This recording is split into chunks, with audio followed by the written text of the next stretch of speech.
भगवान शिव ने कहा, प्रिय पार्वती, मैं तुम्हारे सामने श्रीमद् भगवद गीता के 12वें अध्याय की अद्भुत महिमा का वर्णन करूंगा। दक्षिण में कोल्हापुर नाम से एक महत्वपूर्ण पवित्र स्थान है, जहां भगवान की दिव्य पत्नी महालक्ष्मी का मंदिर स्थित है।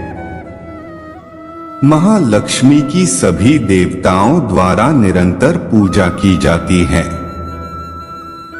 वह स्थान समस्त कामनाओं को पूर्ण करने वाला है। रुद्रज्ञा भी वहीं स्थित है। एक दिन एक युवा राजकुमार वहां आया। उसके शरीर का रंग सोने जैसा था। उसकी आंखें बहुत खूबसूरत थीं। उनके कंधे बहुत मजबूत थे और छाती चौड़ी थी। उसकी भुजाएं लंबी और मजबूत थीं। जब वह कोल्हापुर पहुंचे तो सबसे पहले वह मणिकंठ तीर्थ नामक झील पर गए, जहां उन्होंने स्नान किया और अपने पूर्वजों की पूजा की। और फिर वह महालक्ष्मी के मंदिर में गए, जहां उन्होंने अपनी श्रद्धा अर्पित की और फिर प्रार्थना करना शुरू कर दिया। हे देवी, जिनका हृदय दया से भरा है, जिनकी तीनों लोकों में पूजा की जाती है और जो सभी भाग्य और धन की दाता हैं, सृष्टि की जननी, हे समस्त जीवों के आश्रय, आपकी जय हो। हे समस्त कामनाओं को पूर्ण करने वाले, आप भगवान अच्युत की अद्भुत शक्ति हैं, जो तीनों लोकों का पालन पोषण कर रहे हैं। आप सर्वोच्च देवी हैं। हे भक्तों के रक्षक, आपकी जय हो। हे देवी, आप ही हैं जो भक्तों की इच्छाओं को पूरा करती हैं, और आप ही हैं जो उन्हें भगवान अच्युत की सेवा में लगाती हैं। आप शाश्वत हैं और सभी पतित आत्माओं के उद्धारक हैं। आपकी जय हो। हे देवी, तीनों लोकों के कल्याण और सुरक्षा के लिए आप अंबिका, ब्राह्मी, वैष्णवी, माहेश्वरी, वाराही, महालक्ष्मी, नरसिंही, इंद्री, कुमारी, चंडिका, लक्ष्मी, सावित्री, चंद्रकला, रोहिणी, परमेश्वरी जैसे कई रूप धारण करती हैं। आपकी जय हो, जिनकी महिमा असीमित है। कृपया मुझ पर दया करें। जब महालक्ष्मी ने उन प्रार्थनाओं को सुना तो वह बहुत प्रसन्न हुई और राजकुमार से कहा, हे राजकुमार, मैं तुमसे बहुत खुश हूँ। कृपया मुझसे अपने दिल की इच्छा के अनुसार कोई भी आशीर्वाद मांगो। उस राजकुमार ने कहा, हे तीनों लोकों की माता, मेरे पिता राजा बृहद्रथी अश्वमेध नामक प्रसिद्ध यज्ञ कर रहे थे, लेकिन उस यज्ञ को पूरा करने से पहले ही बीमारी के कारण उसकी मृत्यु हो जाती है। और इससे पहले कि मैं उस अश्वमेध यज्ञ को पूरा कर पाता, किसी ने उस घोड़े को चुरा लिया जो पूरी दुनिया में घूम चुका था और उस अश्वमेध में बलिदान के लिए शुद्ध किया गया था। मैंने उस घोड़े की तलाश में सभी दिशाओं में लोगों को भेजा, लेकिन वे घोड़े को ढूंढ नहीं पाए। तब मैंने पुजारी से अनुमति ली कि मैं आकर आपकी सहायता के लिए प्रार्थना करूं। और यदि आप मुझ पर प्रसन्न हैं, तो कृपया मुझे बताएं कि मैं उस घोड़े को कैसे वापस पा सकता हूं और अग्नि यज्ञ पूरा कर सकता हूं और इस तरह अपने पिता की इच्छा पूरी कर सकता हूं। महालक्ष्मी ने कहा, हे महान राजकुमार, मेरे मंदिर के द्वार पर एक अत्यंत श्रेष्ठ ब्राह्मण रहते हैं, जो सिद्ध समाधि के नाम से जाने जाते हैं। वह तुम्हारी इच्छा पूरी करने में सक्षम होंगे। जब राजकुमार ने महालक्ष्मी के ये शब्द सुने तो वह उस स्थान पर गया जहां सिद्धसमाधि रहते थे और उन्हें प्रणाम किया। प्रणाम करने के बाद वह सिद्धसमाधि के सामने हाथ जोड़कर चुपचाप खड़ा हो गया। तब सिद्ध समाधि ने कहा, तुम्हें मां महालक्ष्मी ने यहाँ भेजा है, इसलिए मैं तुम्हारी इच्छा पूरी करूंगा। फिर कुछ मंत्रों का जाप करते हुए सिद्धसमाधि ने सभी देवताओं को अपने सामने लाया। उस समय राजकुमार ने देखा कि सभी देवता सिद्ध समाधि के सामने खड़े हैं और उसके निर्देशों की प्रतीक्षा कर रहे हैं। तब सिद्धसमाधि ने उन देवताओं से कहा, हे देवताओं, इस राजकुमार का घोड़ा जिसे उसने अपने बलिदान के लिए तैयार रखा था, रात में भगवान इंद्र ने चुरा लिया था। कृपया उस घोड़े को अभी वापस ले आइए। तुरंत उन देवताओं ने उस घोड़े को उनके सामने लाया, जिसके बाद सिद्धसमाधि ने उन्हें बर्खास्त कर दिया। जब राजकुमार ने यह सब अद्भुत घटनाएं देखी तो वह सिद्धसमाधि के चरणों में गिर गया और उनसे पूछताछ की, तुम्हें ऐसी शक्ति कैसे प्राप्त हुई जो मैंने किसी और के पास न देखी है न सुनी है? हे महर्षि, कृपया मेरी विनती सुने। मेरे पिता राजा बृहद्रथी अश्वमेध यज्ञ आरंभ करते समय अप्रत्याशित रूप से मर गए और इस प्रकार मैंने उसके शरीर को शुद्ध उबले हुए तेल में रखा। कृपया यदि आपकी इच्छा हो तो कृपया उसे जीवित कर दें।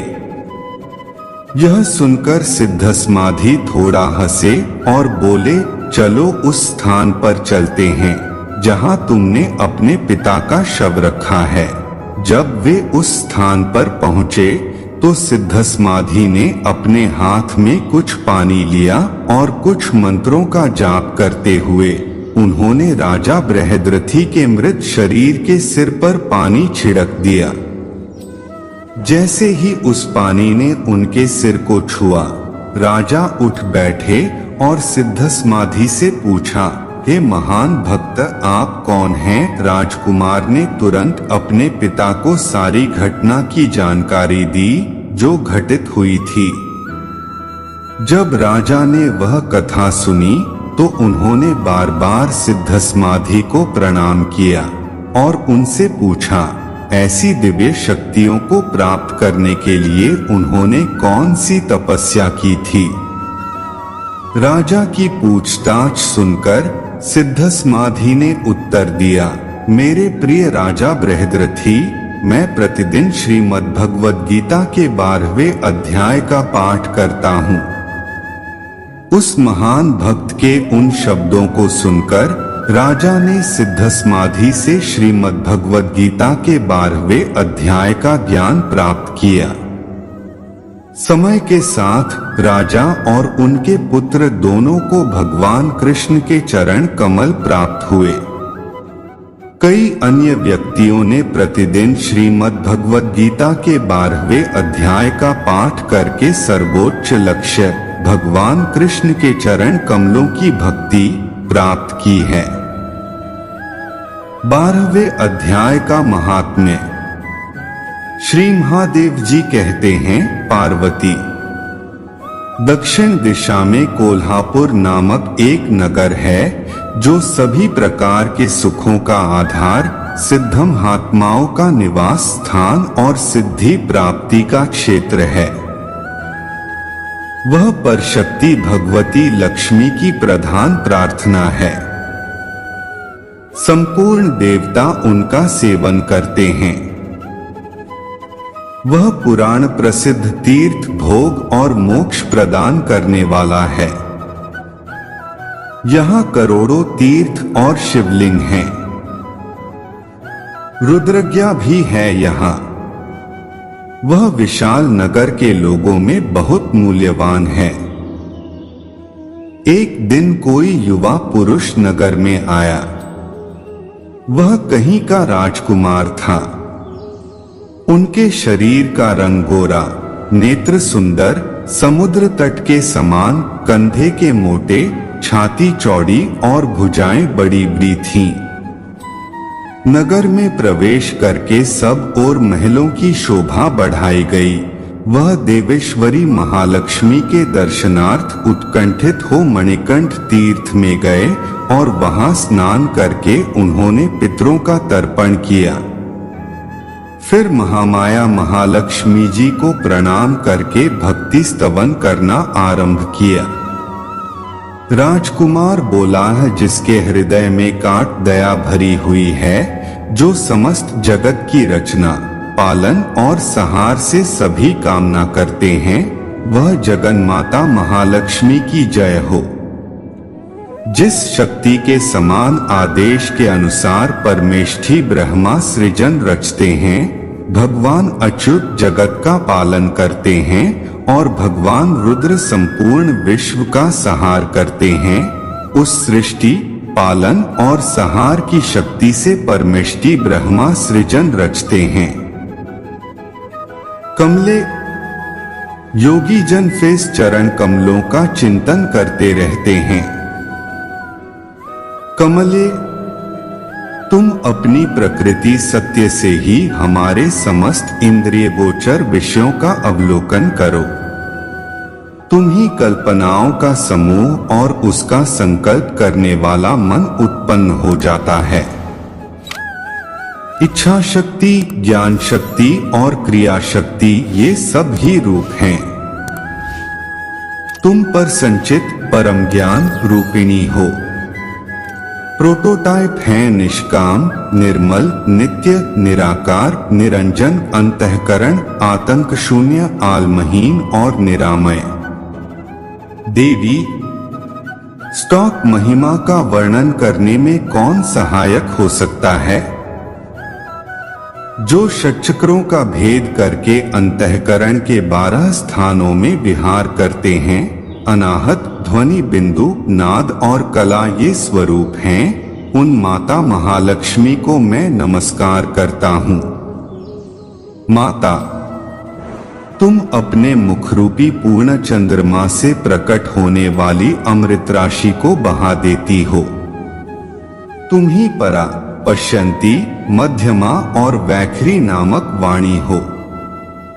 मैं बंदर नमस्कार करता हूँ। देवी, तुम्हें जगत की रक्षा के लिए अनेक रूप धारण करना पड़ता है। अंबिके, तुम ही ब्राह्मी, वैष्णवी तथा माहेश्वरी शक्ति हो। वाराही, महालक्ष्मी, नारसिंही, ऐन्द्री, कौमारी, चंडिका, जगत को पवित्र करने वाली लक्ष्मी, जगन माता सोनिया, चंद्रकला और रोहिणी भी तुम ही हो। भगवान, आप भक्तों का मनोरथ पूर्ण करने के लिए कल्पलता के समान हो। मुझ पर सुझाव हो जाओ।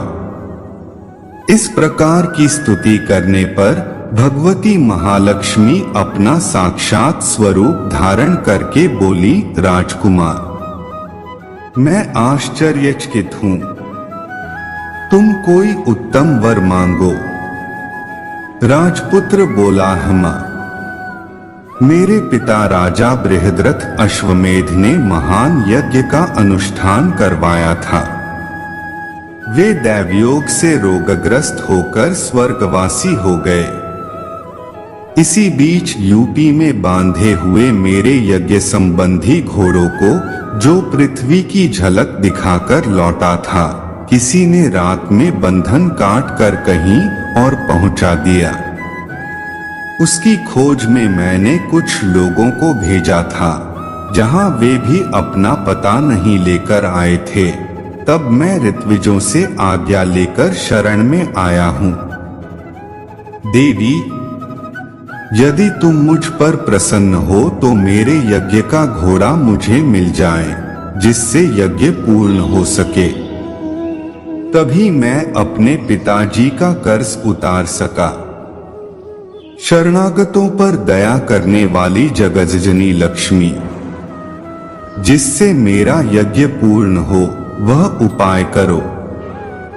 भगवती लक्ष्मी ने कहा है, राजकुमार, मेरे मंदिर के दरवाजे पर एक ब्राह्मण रहता है जो लोगों में सिद्ध समाधि के नाम से अंकित हैं। वे मेरी आज्ञा से बारात सब काम पूरा कर देंगे।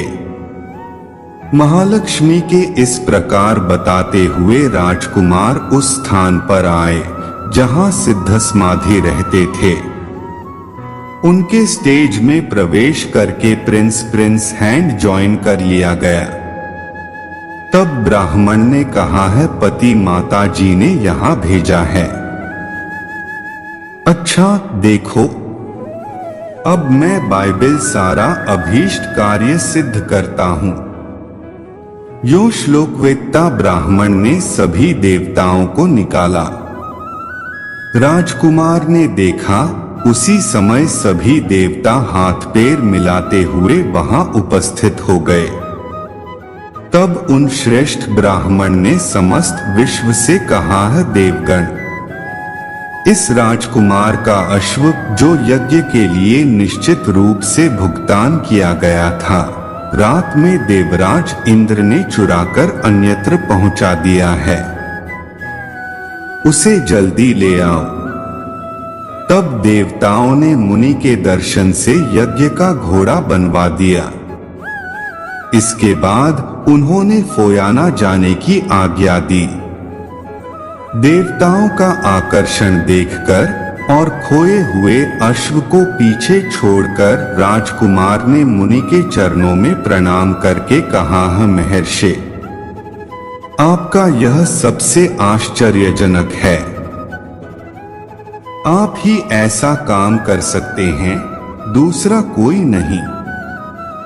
ब्राह्मण, मेरी प्रार्थना सुनिए। मेरे पिता राजा बृहद्रथ अश्वमेध यज्ञ की दीक्षा लेकर दैवयोग से मृत्यु को प्राप्त हो गए हैं।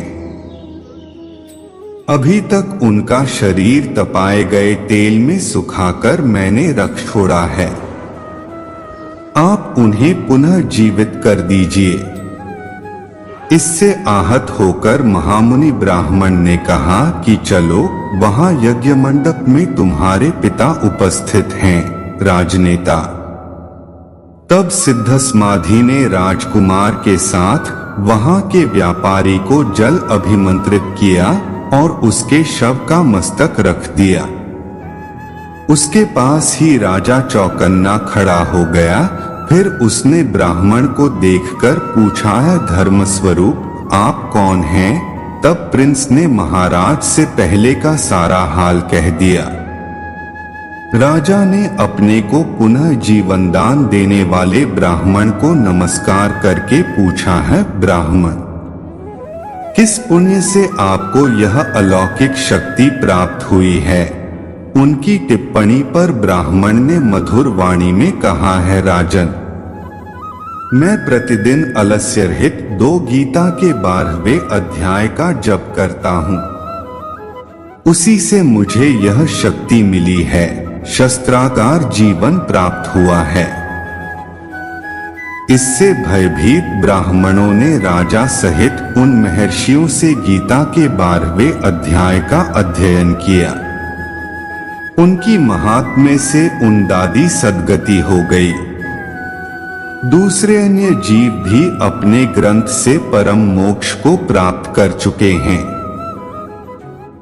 श्रीमद् भगवद गीता अध्याय 12 भक्ति योग। साकार और निराकार रूप से भगवत प्राप्ति। अर्जुन उवाच, एवं सततयुक्ता ये भक्तास्त्वा पर्युपास्ते, ये चाप्यक्षर्म व्यक्तन तेषा के योगवित्तमाह। श्लोक 1। भावार्थ, अर्जुन ने पूछा, हे भगवन, जो विधि आपने बताई है उसी विधि के अनुसार अनन्य भक्ति से आपकी शरण होकर आपके सगुण साकार रूप की निरंतर पूजा आराधना करते हैं। अन्य जो आपकी शरण न होकर अपने भरोसे आपके निर्गुण निराकार रूप की पूजा आराधना करते हैं, इन दोनों प्रकार के योगियों में किसे अधिक पूर्ण सिद्ध योगी माना जाए। श्री भगवानुवाच मया वेश्य मनो ये मां नित्य युक्ता उपास्ते श्रद्धया पर्योपेतास्ते में युक्तत्मा मताः श्लोक 2। भावार्थ श्री भगवान कहा, हे अर्जुन, जो मनुष्य मुझ में अपने मन को स्थिर करके निरंतर मेरे सगुण साकार रूप की पूजा में लगे रहते हैं और अत्यंत श्रद्धा पूर्वक मेरे दिव्य स्वरूप की आराधना करते हैं, वह मेरे द्वारा योगियों में अधिक पूर्ण सिद्ध योगी माने जाते हैं। ये त्वक्षर्म निर्देशम व्यक्तम पर्युपास्ते सर्वत्र चिंत्यं च कूटस्थं चलन ध्रुवम श्लोक 3। संनियमेन्द्रिय ग्रामं सर्वत्र संबुद्धयः ते प्राप्नुवन्ति मामेव सर्वभूतिते रताः श्लोक 4। भावार्थ लेकिन जो मनुष्य मन बुद्धि के चिंतन से परे परमात्मा के अविनाशी, सर्वव्यापी, अकल्पनीय, निराकार, अचल स्थित स्वरूप की उपासना करते हैं, वह मनुष्य भी अपनी सभी इंद्रियों को वश में करके सभी परिस्थितियों में समान भाव से और सभी प्राणियों के हित में लगे रहकर मुझे ही प्राप्त होते हैं। क्लेशोधिकतरस्तेषाम् अव्यक्तासक्त चेतसा अव्यक्ता ही गतिर्दुःखं देहवद्भिर्वाप्यते श्लोक 5। भावार्थ अव्यक्त निराकार स्वरूप के प्रति आसक्त मन वाले मनुष्यों को परमात्मा की प्राप्ति अत्यधिक कष्टपूर्ण होती है, क्योंकि जब तक शरीर द्वारा कर्तापन का भाव रहता है तब तक अव्यक्त परमात्मा की प्राप्ति दुखप्रद होती है। ये तो सर्वाणि कर्माणि मयि सन्न्यस्य मत्परा है अनन्येन योगेन मां ध्यायन्त उपास्ते श्लोक 6। तेषां हन् समुद्धर्ता मृत्यु संसार सागरात् भवामि न चिरात् पार्थ मया वेशित चेतसाम श्लोक 7। भावार्थ परंतु हे अर्जुन, जो मनुष्य अपने सभी कर्मों को मुझे अर्पित करके मेरी शरण होकर अनन्य भाव से भक्ति योग में स्थित होकर निरंतर मेरा चिंतन करते हुए मेरी आराधना करते हैं, मुझ में स्थिर मन वाले उन मनुष्यों का मैं जन्म मृत्यु रूपी संसार सागर से अतिशीघ्र ही उद्धार करने वाला होता हूँ। मयेव मन आधत्स्व मयि बुद्धि निवेशय निवसिष्यसि मय्येव अत ऊर्ध्वं न संशयः श्लोक 8। भावार्थ हे अर्जुन, तू अपने मन को मुझ में ही स्थिर कर और मुझ में ही अपनी बुद्धि को लगा, इस प्रकार तू निश्चित रूप से मुझ में ही सदैव निवास करेगा, इसमें किसी प्रकार का संदेह नहीं है। अथ चित्तं समाधातु न शक्रोषि मयि स्थिरम् अभ्यास योगेन ततो मामिच्छाप्तु धनंजय श्लोक 9। भावार्थ हे अर्जुन, यदि तू अपने मन को मुझ में स्थिर नहीं कर सकता है तो भक्ति योग के अभ्यास द्वारा मुझे प्राप्त करने की इच्छा उत्पन्न कर। अभ्यासेऽप्यसमर्थोऽसि मत्कर्म प्रमो भव मदर्थमपि कर्माणि कुर्वन् सिद्धिं वाप्स्यसि श्लोक 10। भावार्थ यदि तू भक्ति योग का अभ्यास भी नहीं कर सकता है तो केवल मेरे लिए कर्म करने का प्रयत्न कर, इस प्रकार तू मेरे लिए कर्मों को करता हुआ मेरी प्राप्ति रूपी परम सिद्धि को ही प्राप्त करेगा। अथैतत्प्यशक्तोऽसि कर्तुं मद्योगमाश्रितः सर्वकर्म फलत्यागं ततः कुरु यतात्मवान् श्लोक 11। भावार्थ, यदि तू मेरे लिए कर्म भी नहीं कर सकता है तो मुझ पर आश्रित होकर सभी कर्मों के फलों का त्याग करके समर्पण के साथ आत्मस्थित महापुरुष की शरण ग्रहण कर उनकी प्रेरणा से कर्म स्वतः ही होने लगेगा। श्रेयो हि ज्ञानमभ्यासाच् ज्ञानाध्यानन् विशिष्यते। ध्यानात् कर्मफलत्यागस्त्यागात् शान्तिरनन्तरम्। श्लोक 12। भावार्थ, बिना समझे मन को स्थिर करने के अभ्यास से ज्ञान का अनुशीलन करना श्रेष्ठ है। ज्ञान से ध्यान श्रेष्ठ समझा जाता है और ध्यान से सभी कर्मों के फलों का त्याग श्रेष्ठ है, क्योंकि से त्याग से शीघ्र ही परम शांति की प्राप्ति होती है। भक्ति में स्थित मनुष्य के लक्षण। अद्वेष्टा सर्वभूतानां मैत्रः करुण एव च। निर्ममो निरहंकारः समदुःखः सुखः क्षमी। श्लोक 13। भावार्थ, जो मनुष्य किसी से द्वेष नहीं करता है, सभी प्राणियों के प्रति मित्र भाव रखता है, सभी जीवों के प्रति दया भाव रखने वाला है, ममता से मुक्त, मिथ्या अहंकार से मुक्त, सुख और दुख को समान समझने वाला और सभी के अपराधों को क्षमा करने वाला है। संतुष्टः सत्तः योगी यतात्मा दृढ़ निश्चयः। मयर्पितं नो बुद्धिर्यो मद्भक्तः समे प्रियः। श्लोक 14। भावार्थ, जो मनुष्य निरंतर भक्ति भाव में स्थिर रहकर सदैव प्रसन्न रहता है, दृढ़ निश्चय के साथ मन सहित इंद्रियों को वश किए रहता है और मन एवं बुद्धि को मुझे अर्पित किए हुए रहता है, सा भक्त मुझे प्रिय होता है। यस्मान्नोद्विजते लोको लोकान्नोद्विजते च यः। हर्षामर्षभयोद्वेगैर्मुक्तो यः स च मे प्रियः। श्लोक 15।